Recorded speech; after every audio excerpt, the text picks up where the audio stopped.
প্রিয় শিক্ষার্থী, আসসালামু আলাইকুম। আশা করি তোমরা সবাই ভালো আছো। আমার হাতে তোমরা একটা গণিত বই দেখতে পাচ্ছ। এই বই থেকে আমরা নিয়মিত ভিডিও আপলোড দিব। তো আজকে এই বইয়ের প্রথম ক্লাস। তো আজকে ক্লাসটি হচ্ছে অধ্যায় 1 মূলদ ও অমূলদ সংখ্যা সম্পর্কে। যেহেতু এই অধ্যায়টা মূলদ এবং অমূলদ সংখ্যা সম্পর্কে, তাই অবশ্যই আমাদের মূলদ এবং অমূলদ সংখ্যা কি সেটা জানা জরুরি। তাহলে চলো, প্রথমে আমরা দেখো মূলদ সংখ্যা কাকে বলে লিখেছি। তো মূলদ সংখ্যা কাকে বলে? সকল পূর্ণ সংখ্যা ও ভগ্নাংশ সংখ্যাকে মূলদ সংখ্যা বলে। তাহলে সকল পূর্ণ সংখ্যা এবং ভগ্নাংশ সংখ্যাকে মূলদ সংখ্যা বলে। তাছাড়া আরেকটা সংজ্ঞা লিখেছি, যে সকল সংখ্যাকে ভগ্নাংশ আকারে প্রকাশ করা যায় তাকে মূলদ সংখ্যা বলে। হ্যাঁ, যে সকল সংখ্যাকে ভগ্নাংশ আকারে প্রকাশ করা যায় তাকে মূলদ সংখ্যা বলে। এখন প্রশ্ন আসতে পারে যে পূর্ণ সংখ্যা কি আর ভগ্নাংশ সংখ্যা কি, তাই না? দেখো, এই পূর্ণ সংখ্যা কি, আমরা এখানে পূর্ণ সংখ্যার সংজ্ঞাটা লিখেছি। তাহলে পূর্ণ সংখ্যা কাকে বলে? শূন্য সহ সকল ধনাত্মক ও ঋণাত্মক সংখ্যাকে পূর্ণ সংখ্যা বলে। তাহলে শূন্য সহ সকল ধনাত্মক ও ঋণাত্মক সংখ্যাকে পূর্ণ সংখ্যা বলে। এখন প্রশ্ন আসতে পারে যে ধনাত্মক সংখ্যা কি আর ঋণাত্মক সংখ্যা কি, তাই না? তাহলে ধনাত্মক সংখ্যা হচ্ছে যেমন আমরা 1 2 3 4 5 6 লিখি না, হ্যাঁ, এগুলো হচ্ছে ধনাত্মক সংখ্যা। আর ঋণাত্মক সংখ্যা হচ্ছে যেমন -1 -2 -3, মানে যে সংখ্যাগুলোর আগে হচ্ছে বিয়োগ থাকবে সেগুলো হচ্ছে ঋণাত্মক। দেখো এখানে আমরা লিখেছি যে -1 -2 -3। এখানে যে তিনটা সংখ্যা আছে না, এইভাবে যে কোনো সংখ্যার সামনে যদি বিয়োগ থাকে তাহলে সেটা হবে ঋণাত্মক। আর 1 2 3 এই সংখ্যাগুলোর আগে কোনো বিয়োগ চিহ্ন নাই, তাই এটা হবে কি ধনাত্মক, এবং সাথে শূন্য থাকবে কারণ এখানে লেখা আছে শূন্য সহ। তাহলে পূর্ণ সংখ্যা কাকে বলে আমরা বুঝতে পারলাম। তার মানে মূলদ সংখ্যার ভিতরে কিন্তু পূর্ণ সংখ্যা আছে। এবং ভগ্নাংশ সংখ্যা কাকে বলে? ভগ্নাংশ সংখ্যা তো আমরা চিনি, আমরা পড়ে আসছি, যা লব এবং হর থাকে তাকে তো ভগ্নাংশ বলি। উপরে লব থাকে, নিচে হর থাকে, তাই না? আচ্ছা, অমূলদ সংখ্যা, যে সংখ্যাকে ভগ্নাংশ আকারে প্রকাশ করা যায় না তাকে অমূলদ সংখ্যা বলে। মানে অমূলদ সংখ্যা হচ্ছে যে সংখ্যাকে আমরা ভগ্নাংশ আকারে প্রকাশ করতে পারবো না, মানে ভগ্নাংশ আকারে প্রকাশ করা যায় না, তাকেই অমূলদ সংখ্যা বলে। তাহলে অমূলদ সংখ্যাটা আমরা চিনব কি করে? দেখো এখানে আমরা একটা উদাহরণ লিখেছি, 2.579445 ডট ডট, তার মানে এখানে আরও হবে, মানে দেখতে হবে যে একটা সংখ্যা মানে একভাবে লেখাই যাবে, কোনোভাবে সেটা শেষ হচ্ছে না। হ্যাঁ, তাহলে সেটা হচ্ছে অমূলদ। একটা সংখ্যাকে আমরা একভাবে লিখে যাব, মানে লিখেই যাব কিন্তু শেষ হবে না, সেটা হচ্ছে অমূলদ। যেমন এই যেখানে আমরা লিখেছি √5, এই 5কে যদি আমরা রুট করি তাহলে শেষ হবে না, ও চলতেই থাকবে, সেই জন্য এটা হচ্ছে অমূলদ। আবার 30কে যদি রুট করি, এটাও কিন্তু কি রুট করলে শেষ হবে না, এটাও চলতে থাকবে। কিন্তু উপরে 36কে যদি রুট করি তাহলে এখানে 6 হবে, তার মানে এটা শেষ আছে। এরকম যেগুলো হচ্ছে ছোট হয়ে যাবে সেগুলো কিন্তু মূলদ, আর যেগুলো হচ্ছে শেষ হবে না সেগুলো হচ্ছে অমূলদ। এখানে দেখো আরেকটা বিষয় জানার বিষয়, যে স্বাভাবিক সংখ্যা কাকে বলে। স্বাভাবিক সংখ্যা হচ্ছে এই যে 1 2 3 4 ইত্যাদি সংখ্যাকে স্বাভাবিক সংখ্যা বলে। আমরা যে 1 2 3 থেকে 100 200 500 যাই লিখি, এগুলো হচ্ছে কি সব স্বাভাবিক সংখ্যা। তবে আজকে ক্লাসের সবচেয়ে গুরুত্বপূর্ণ টপিক হচ্ছে বর্গ এবং বর্গমূল শেখা। তাহলে বর্গ এবং বর্গমূল কি সেটা এখন আমরা জানবো। প্রথমে আলোচনা হচ্ছে আসলে বর্গটা কি, মানে বর্গ আমরা কিভাবে করব। আমরা একটা সংখ্যা নিলাম, সংখ্যাটা হচ্ছে 5। এই 5 হচ্ছে একটা সংখ্যা। হ্যাঁ, এই 5কে যদি আমি আর একটা 5 দিয়ে গুণ করি তাহলে কত হবে? এই 5-এর সাথে যদি আরেকটা 5 দিয়ে গুণ করি তাহলে হবে 5 5 25। তাহলে এই যে দুইটা 5 গুণ করলাম, এই দুইটা 5 গুণ করে যে সংখ্যাটা পেলাম না, এটা হচ্ছে বর্গ। তার মানে সংজ্ঞা হতে পারে, তাহলে কোনো সংখ্যাকে যদি সেই সংখ্যা দিয়েই গুণ করা হয় তাহলে গুণ করলে আমরা যে সংখ্যা পাচ্ছি সেই সংখ্যাকে বলা হচ্ছে বর্গ। আমরা আরেকটা উদাহরণ দেখি। ধরো আমরা একটা সংখ্যা নিলাম হচ্ছে 7, তাহলে আবার আমরা আরেকটা 7 দিয়ে গুণ করছি, তাহলে 7-এর সাথে 7 গুণ করলে 7-7 কি 49। তার মানে কি এই 7-এর বর্গ হচ্ছে 49। যদি আমরা লিখি হচ্ছে 9, তার মানে আমি একটা সংখ্যা 9 ধরলাম, তার মানে কি আবার আরেকটা 9 দিয়ে গুণ করছি, তাহলে 9 আর 9 গুণ করলে 9×9 81। তাহলে এটা হচ্ছে 9-এর বর্গ হচ্ছে 81। ওই যে সংজ্ঞা, যে কোনো সংখ্যাকে সেই সংখ্যা দিয়ে গুণ, মানে একটা যে সংখ্যা ধরছে আর ওই সংখ্যা দিয়ে আবার গুণ করছে। তাহলে এখন আমরা যদি বলি যে 12, একটা সংখ্যা নিলাম, তাহলে 12-এর বর্গ কত, তাহলে এটা বের করার জন্য আমরা কি করব, এই 12কে আমরা আরেকটা 12 দিয়ে গুণ করব। তাহলে 12 আর 12 যদি আমরা গুণ করি তাহলে হবে হচ্ছে 144। তাহলে আমরা বুঝতে পারলাম বর্গটা কি। এবার শিখবো আছে বর্গমূল কি। দেখো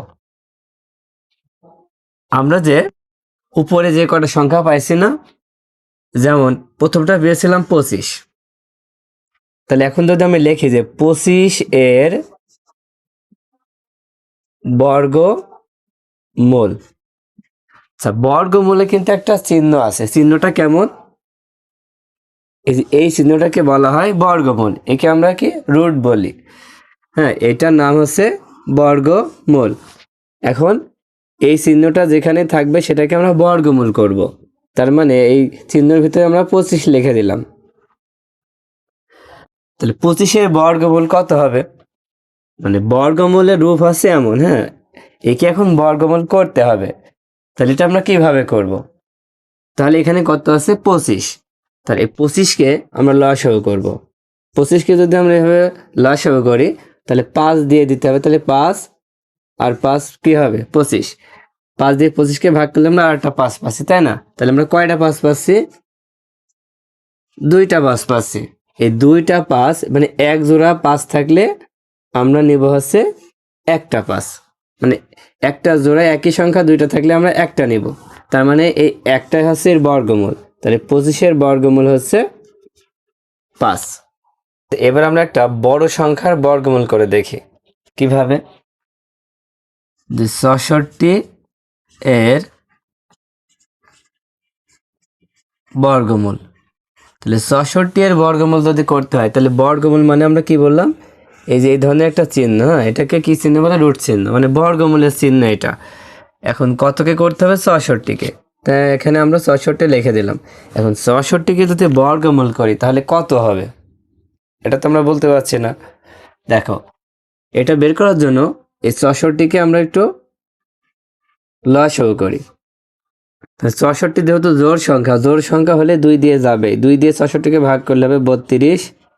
আবার 32-কে তো 2 দিয়ে ভাগ করা যাচ্ছে, 16 হবে, 16 দুখানি 32। আবার 16-কেও 2 দিয়ে ভাগ করলে হবে 8। আবার 8-কে 2 দিয়ে ভাগ করলে হবে 4। আবার 4-কে 2 দিয়ে ভাগ করলে হবে 2। হ্যাঁ, এই যে ভাগ করার পরে এখন 2 আসছে কয়টা, 1 2 3 4 5 6টা। আচ্ছা, আমরা এখন 6টা 2 পরপর লিখি।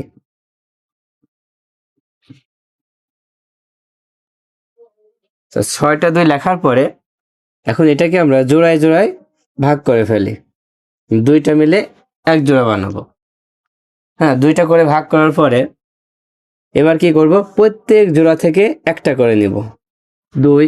এবার গুণ, এই জোড়া থেকেও আমরা একটা নিব, এই জোড়া থেকেও একটা নিব। এবার এই যে আমরা 3টা 2 পাইলাম, এই 3টা 2 গুণ করি, 2 দুখানি 4, 4 দুখানি 8। তার মানে এই যে 66 বর্গমূল হবে হচ্ছে 8। আচ্ছা, আমি তোমাদের আরেকটা দেখাচ্ছি, এটাই শেষ। সেটা হচ্ছে 36-এর বর্গমূল। 36-এর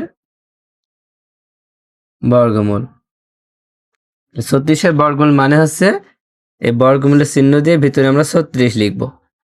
তাহলে এখানে আমরা উত্তর হবে কত, এটা বের করার জন্য আমাদের প্রথম কাজ হচ্ছে এই 36-কে কি করা, 36কে লসাগু করা। 36 কি জোড় সংখ্যা না? আর জোড় সংখ্যা হলে 2 দিয়ে আমরা একে ভাগ করতে পারি। 2 দিয়ে ভাগ করলে হবে 18। 18কে আবার 2 দিয়ে ভাগ করলে হবে কি 9। 9কে তো 2 দিয়ে ভাগ করা যাচ্ছে না।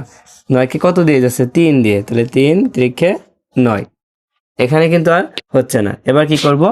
এগুলা গুণ চিহ্ন দিয়ে লিখি। তা লেখার পরে আমরা একই রকম সংখ্যা দুইটা হলে এভাবে ব্র্যাকেট দিয়ে ঘিরে দেব, আছে না? হ্যাঁ। এবার ঘেরার পরে প্রত্যেক জোড়া থেকে একটা করে লিখব। 2 গুণ এখানে এক জোড়া থেকে আমরা লিখবো আছে একটা 3। এখন এই দুইটা যদি আমরা গুণ করি 3 দুখানে 6, তাহলে কত হলো? 6। 36-এর বর্গমূল হবে 6। আশা করি তোমরা বর্গমূল কিভাবে করতে হবে বুঝতে পেরেছো। এবার চলো তোমাদের পাঠ্য বইতে কি দেওয়া আছে একটু আমরা দেখি। প্রিয় শিক্ষার্থী, তোমাদের গণিত বইয়ের 2, 3, 4 পাতায় কি লেখা আছে এগুলো কিন্তু অবশ্যই তোমাদের পড়তে হবে। এই 3 পৃষ্ঠা যদি তোমরা পড়ো তাহলে অনেক কিছু জানতে পারবে। তো দেখো প্রথমে 2 পৃষ্ঠায় কি লেখা আছে? পূর্ণবর্গ সংখ্যা। নিচের সারণীটি লক্ষ্য করি। দেখো এখানে একটা সারণী দেওয়া আছে। এই সারণীটি তোমরা দেখো। এখানে লেখা আছে বর্গের বাহুর দৈর্ঘ্য, আর এখানে লেখা আছে বর্গের ক্ষেত্রফল। তো বাহুর দৈর্ঘ্য আমরা যদি 1 ধরি তাহলে বর্গের ক্ষেত্রফল কত হবে? আর সেটাকে আমরা বর্গ কিভাবে বের করতে হয় শিখে আসছি না? দেখো এখানে বর্গের বাহুর দৈর্ঘ্য 1 আছে, তাহলে বর্গের ক্ষেত্রফল কত হবে? দেখো 1 গুণ 1। আমরা কিন্তু শিখেছি যে যে একটা সংখ্যার সাথে যদি আমরা সেই সংখ্যায় গুণ করলে যে গুণফল পাওয়া যায় সেটা হচ্ছে কিন্তু বর্গ। হ্যাঁ, তাহলে দেখো এখানে প্রথমে 1 দেওয়া আছে, তাই এখানে আবার লেখা হয়েছে 1 গুণ 1। একের সাথে 1 গুণ করলে 1। এটাকে আবার এইভাবে লেখা যায় যে 1-এর উপরে 2 লেখা আছে না? এই 2কে আমরা বলি হচ্ছে স্কোয়ার। এই 2কে কি বলি? স্কোয়ার। এটা হচ্ছে পাওয়ার হিসাবে এই 2 ব্যবহার করা হয়েছে। তারপরে দেখো যখন বাহুর দৈর্ঘ্য 2 হবে তখন লিখেছি 2 গুণ 2, তাহলে 2 দুখানি 4। এটাকে আমরা লিখতে পারি 2-এর উপরে স্কোয়ার, মানে 2-এর পাওয়ার হচ্ছে 2। আবার বাহুর দৈর্ঘ্য 3 হলে 3 গুণ 3 সমান 9, 3-এর উপর স্কোয়ার। এইভাবে কিন্তু চলতে আছে। দেখো লাস্টে লেখা আছে এ। এখানে তাহলে এও 2 বার গুণ হবে, এ গুণ এ, তাহলে কি হবে? এ স্কোয়ার। এখন এখানে কি লেখা আছে? 1, 4, 9, 25, 49 সংখ্যাগুলোর বৈশিষ্ট্য হলো যে এগুলোকে অন্য কোনো পূর্ণ সংখ্যার বর্গ হিসেবে প্রকাশ করা যায়। অন্য যে কোনো পূর্ণ সংখ্যার বর্গ হিসেবে প্রকাশ করা যায়। তাহলে 1, 4, 9, 25, 49 সংখ্যাগুলো পূর্ণবর্গ সংখ্যা। তাহলে এই সংখ্যাগুলো কি? পূর্ণবর্গ সংখ্যা। কোনগুলা? এই যে এখানে যে আমরা গুণ করে যে সংখ্যাগুলো পাইছি না, এই সংখ্যাগুলো হচ্ছে কি সংখ্যা? পূর্ণবর্গ সংখ্যা। মানে এক সংখ্যা 2 বার গুণ করে আমরা যে সংখ্যা পাচ্ছি সেটা হচ্ছে পূর্ণবর্গ সংখ্যা। এবার এখানে দেখো বর্গ সংখ্যার ধর্ম। নিচের সারণীতে 1 থেকে 20 সংখ্যার বর্গ সংখ্যা দেওয়া হয়েছে, খালি ঘরগুলো পূরণ করো। এখানে যে খালি ঘরগুলো আছে সেই ঘরগুলো আমরা পূরণ করব। তাহলে সংখ্যা হচ্ছে 1, তাহলে বর্গ সংখ্যা হবে কি? 1 আর 1 গুণ করলে 1ই হয়, 1 কক্ষে 1। কিন্তু সংখ্যা যদি 2 হয় তাহলে 2 দুখানে 4, 3 হলে 3 তিরিক্ষে 9, 4 হলে কত হবে? 4 আর 4 গুণ করলে 4 4 16, তাহলে এটা হবে 16। তারপর দেখো 5 হলে 5 5 25, 6 হলে 6 6 36, 7 7 49। মানে একই সংখ্যা 2 বার গুণ করতে হবে। তাহলে 28 64, 9 9 81, 10 10 এটা হচ্ছে 100। তারপরে 11 আর 11 গুণ করলে 121, 12 আর 12 গুণ করলে 144, 13 13 169, 14 14 196, 15 15 আছে 225। 15 আর 15 যদি গুণ করো তাহলে 225 হবে না। এইভাবে সব গুণ করার পরে 20 আর 20 গুণ করলে হবে 400। ঠিক আছে? তাহলে দেখো এক সংখ্যা 2 বার গুণ করলে কিন্তু আমরা বর্গ সংখ্যা পেয়ে যাচ্ছি। যে সংখ্যাটা পাচ্ছি না সেই সংখ্যাগুলোকে কিন্তু পূর্ণবর্গ সংখ্যা বলা হয়। হ্যাঁ, এই যে এখানে যে বর্গ সংখ্যা না, এটাই হচ্ছে পূর্ণবর্গ সংখ্যা। এখন দেখো এখানে কি বলছে? সারণীভুক্ত বর্গ সংখ্যাগুলো এককের ঘরের অঙ্কগুলো ভালোভাবে পর্যবেক্ষণ করি। লক্ষ্য করি যে এই সংখ্যাগুলোর একক স্থানীয় অঙ্ক 0, 1, 4, 5, 6 বা 9। কোনো বর্গ সংখ্যার একক স্থানে 2, 3, 7 বা 8 অঙ্কটি নেই। এই যে দেখো এখানে যে বর্গ সংখ্যাগুলো আছে এগুলো যদি আমরা খেয়াল করি সবগুলো কিন্তু 1, 4, 9। দেখো 6, 5, এই 6, 9, 4 একইভাবে যদি আমরা খেয়াল করি প্রত্যেকটা বর্গ সংখ্যা খেয়াল করলে দেখবো একদম এককের ঘরে যে অঙ্কটা আছে না সেই অঙ্কটা হয় 0, 1, 4, 5, 6, 9 এর ভিতরে সীমাবদ্ধ। হ্যাঁ, এই 6টা সংখ্যার ভিতরে কিন্তু সীমাবদ্ধ। তার মানে এই সংখ্যাগুলো যদি লাস্টে থাকে তাহলে অবশ্যই আমরা এটাকে পূর্ণবর্গ সংখ্যা বলতে পারবো। একক স্থানে অঙ্ক যদি 0, 1, 4, 5, 6 বা 9 হয় তাহলে সেটা পূর্ণবর্গ সংখ্যা হতে পারে। কিন্তু যদি একক স্থানীয় অঙ্কে যদি 2, 3, 7 বা 8 অঙ্কটি থাকে তাহলে কিন্তু সেটা পূর্ণবর্গ সংখ্যা হবে না। তো এখানে একটা কাজ দেওয়া আছে, দেখো কোন সংখ্যার একক স্থানীয় অঙ্ক 0, 1, 4, 5, 6, 9 হলে কি সংখ্যাটি পূর্ণবর্গ সংখ্যা হবে? হ্যাঁ, এটা অবশ্যই পূর্ণবর্গ সংখ্যা হবে। তাই দেখো এখানে যে সংখ্যাগুলো আছে এখানেও কিন্তু সেই সংখ্যাগুলোই আছে, তাই এটা কি হবে? পূর্ণবর্গ সংখ্যা। এবার 2 নম্বর দেখো নিচের সংখ্যাগুলোর কোনগুলো পূর্ণবর্গ সংখ্যা নির্ণয় করো। মানে এর ভিতর কোনগুলো যে পূর্ণবর্গ সংখ্যা হবে, তাহলে এটা আমরা নির্ণয় করার জন্য লাস্টের সংখ্যাটা দেখবো। দেখো লাস্টে আছে 2, 7, 3, 3, 8। দেখো তো এই লাস্টের সংখ্যাগুলো কি এইগুলোর ভিতরে আছে? একটাও আছে? একটাও কিন্তু নেই। হ্যাঁ, একটাও নেই, সব আছে যে এইগুলোর ভিতরে। তাহলে এই সংখ্যাগুলো যদি থাকে তাহলে তো সেই সংখ্যাগুলো কি পূর্ণবর্গ সংখ্যা নয়। তাহলে এগুলো আমরা লিখবো কি? এই সংখ্যাগুলো হচ্ছে পূর্ণবর্গ সংখ্যা নয়। এখন 3 নম্বর বলছে 5টি সংখ্যা লেখো যার একক স্থানের অঙ্ক দেখেই তা বর্গ সংখ্যা নয় বলে সিদ্ধান্ত নেওয়া যায়। এখন তোমরা কি করবা? খাতায় 5টা সংখ্যা লিখবা, সেই সংখ্যাগুলো দেখেই যেন সিদ্ধান্ত নেওয়া যায় যে সংখ্যাগুলো কি পূর্ণবর্গ সংখ্যা নয়। কিভাবে লিখবা? যে কয়টা সংখ্যা লিখবা প্রত্যেকটার একক স্থানের অঙ্কে যেন এই 4টা সংখ্যার যে কোনো একটা সংখ্যা যেন থাকলে সেটা তাহলে কি পূর্ণবর্গ সংখ্যা নয় বলে আমরা বলতে পারবো। এবার 3 নম্বর পাতায় দেখো, এবার সারণী থেকে একক স্থানে 1 রয়েছে এমন বর্গ সংখ্যা নিই। দেখো এখানে 4টা বর্গ সংখ্যা দিয়েছে এবং সংখ্যাও দিয়েছে। বর্গ সংখ্যা 1, একের বর্গ সংখ্যা 1 হলে সংখ্যা হবে 1। সংখ্যা যদি 9 হয় তাহলে বর্গ সংখ্যা হবে 81। কিভাবে? 9 আর 9 গুণ করলে 9 নাম 81, 11 হলে 121, 19 হলে 361। এখন আমরা এখানে একটা জিনিস খেয়াল করছি যে বর্গ সংখ্যা দেখো প্রত্যেকটার লাস্টের সংখ্যাগুলো কি আছে? 1 আছে। হ্যাঁ, তার মানে কোন সংখ্যার একক স্থানীয় অঙ্ক 1 বা 9 হলে এর বর্গ সংখ্যার একক স্থানীয় অঙ্ক হবে কত? 1। বর্গ সংখ্যার একক স্থানীয় অঙ্ক হবে কত? 1। তাহলে এখানে হবে 1। আমরা তো দেখতেই পেলাম যদি কোনো সংখ্যার একক স্থানীয় অঙ্ক যদি 1 বা 9 হয়, যদি একক স্থানীয় অঙ্ক 9 অথবা 1, দেখো এখানেও 1 আছে এখানেও 9 আছে, তার মানে কি একে যখন আমরা বর্গ করছি তখন এর একক স্থানীয় অঙ্ক হচ্ছে 1। একইভাবে যদি আমরা 3, 7 এবং 13 বর্গ সংখ্যা খেয়াল করি, দেখো 9, 49, 169 হয়েছে। তার মানে কোনো সংখ্যার একক স্থানে অঙ্ক যদি 3 অথবা 7 হলে বর্গ সংখ্যার একক স্থানে কি হবে? দেখো সবগুলাই কিন্তু 9 আছে, সবগুলা তখন 9 হবে। বর্গ সংখ্যার একক স্থানে অঙ্ক হবে তখন কি 9। কত হলে? 3 এবং 7 হলে হবে হচ্ছে 9। তারপরে দেখো সংখ্যা যদি 4, 6, 14, 16 এর যদি বর্গ সংখ্যা লক্ষ্য করি তাহলে 16, 36, 196, 256। এখন দেখো প্রত্যেকটার একক স্থানে অঙ্কে কত আছে? 6 আছে না? 6 আছে। তার মানে আমরা বলতে পারি কোনো সংখ্যার একক স্থানে অঙ্ক 4 বা 6 হলে এর বর্গ সংখ্যার একক স্থানে কত হবে? এই যে আমরা সবগুলো কি পেলাম? 6 পেলাম, তাহলে এটা হবে 6। আচ্ছা, তোমরা 4 পাতায় একটা সারণী দেখতে পাচ্ছ।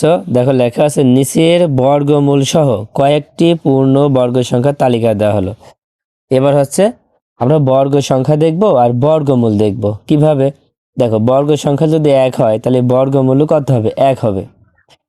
বর্গ সংখ্যা যদি 4 হয় তাহলে বর্গমূল হবে 2, কারণ এই 2 বার গুণ করলে হচ্ছে 4 হয়েছে। হ্যাঁ, সেই জন্য হচ্ছে 2 হবে। মানে এক সংখ্যা 2 বার গুণ করলে যে সংখ্যাটা পাবো সেটা হচ্ছে বর্গ সংখ্যা, আর মূল যে সংখ্যা সেটা হচ্ছে বর্গমূল।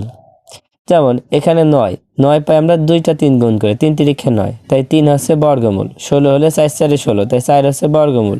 25 হলে 5 5 25, 5 হচ্ছে বর্গমূল। 36 হলে 6 6 36, 6 হচ্ছে বর্গমূল। তাহলে এইভাবে প্রত্যেকটা সংখ্যায় কিন্তু এখানে দেওয়া আছে। এখানে প্রত্যেকটা সংখ্যা একইভাবে এখানে বর্গমূল তৈরি করা হয়েছে। হ্যাঁ, তোমরা এটা ভালোভাবে দেখে নিবা। তো দেখো এখানে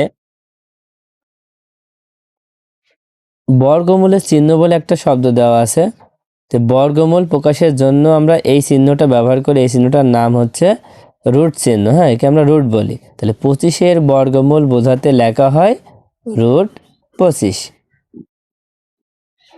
তো আমরা জানি 5 গুণ 5 সমান হচ্ছে 25, কাজেই 25-এর বর্গমূল হচ্ছে 5। হ্যাঁ, এক সংখ্যা দুইবার গুণ করে 25 হচ্ছে না, তাই 25-এর বর্গমূল হচ্ছে এই 5।